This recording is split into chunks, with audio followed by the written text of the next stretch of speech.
Hello friends, PSC codes and ട്രിക്സിൻ്റെ പുതിയൊരു വീഡിയോയിലേക്ക് എല്ലാവർക്കും സ്വാഗതം. അപ്പോൾ പുതിയൊരു ഷോർട്ട് ലിസ്റ്റ് PSC പബ്ലിഷ് ചെയ്തിട്ടുണ്ട്. നമ്മുടെ LD ക്ലർക്കിൻ്റെ തന്നെയാണ്. പത്തനംതിട്ട ജില്ലയുടെ ഷോർട്ട് ലിസ്റ്റാണ് വന്നിട്ടുള്ളത്. ഓക്കെ, ഇപ്പോൾ കാറ്റഗറി നമ്പർ 503/2023.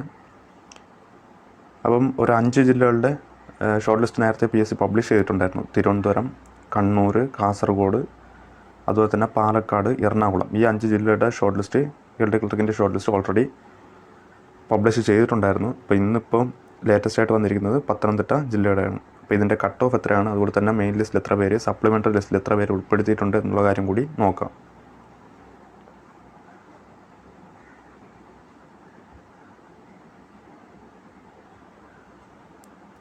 ഇപ്പോൾ ഇവിടെ നിങ്ങൾക്ക് കാണാം 58.33 cut off mark, 58.33 cut off mark.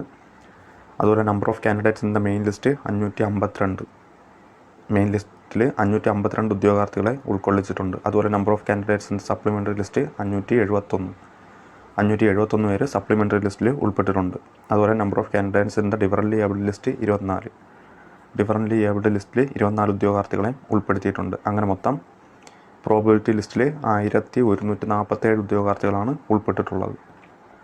Okay, 552 പേര് മെയിൻ ലിസ്റ്റ്, 571 പേര് സപ്ലിമെൻ്ററി ലിസ്റ്റ്, 24 പേര് ഡിഫറൻ്റ്ലി ഏബിൾഡ് ലിസ്റ്റ്. അങ്ങനെ മൊത്തം 1147 പേര് ഷോർട്ട് ലിസ്റ്റിൽ ഉൾപ്പെട്ടിട്ടുണ്ട്.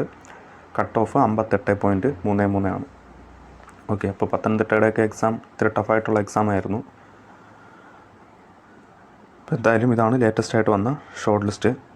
എന്തായാലും നിങ്ങളുടെ രജിസ്റ്റർ നമ്പർ ഈ ഷോർട്ട് ലിസ്റ്റിനകത്ത് നിങ്ങളുടെ രജിസ്റ്റർ നമ്പർ കയറി ഒന്ന് ചെക്ക് ചെയ്യുക കേട്ടോ, ഉണ്ടോ എന്ന്. അത് മാത്രമല്ല, നിങ്ങളുടെ പ്രൊഫൈലിനകത്ത് റിസൾട്ടിൽ നോക്കിക്കഴിഞ്ഞാൽ നിങ്ങൾ മെയിൻ ലിസ്റ്റിലാണോ സപ്ലിയിലാണോ എന്ന് കൂടി അറിയാൻ പറ്റും കേട്ടോ. ലോഗിൻ ചെയ്തിട്ട് നിങ്ങളുടെ റിസൾട്ട് എന്ന ഓപ്ഷൻ ഉണ്ട്, അതിൽ കയറി അറിയാൻ പറ്റും നിങ്ങളുടെ മെയിൻ ലിസ്റ്റിലാണോ ഇപ്പോൾ ഉള്ളത്, അതുപോലെ സപ്ലിമെൻ്ററി ലിസ്റ്റിലാണോ ഉള്ളതെന്ന് കൂടി അറിയാൻ പറ്റും. ഓക്കെ, ഒരു അപ്ഡേറ്റ് നിങ്ങളിലേക്ക് എത്തിക്കാനാണ് വീഡിയോ ചെയ്തത്. അപ്പോൾ ബാക്കി ജില്ലയുടെ ഷോർട്ട് ലിസ്റ്റ് വരുന്നതിനനുസരിച്ച് നമ്മൾ ചാനലിൽ അപ്ഡേറ്റ് ചെയ്യുന്നതായിരിക്കും.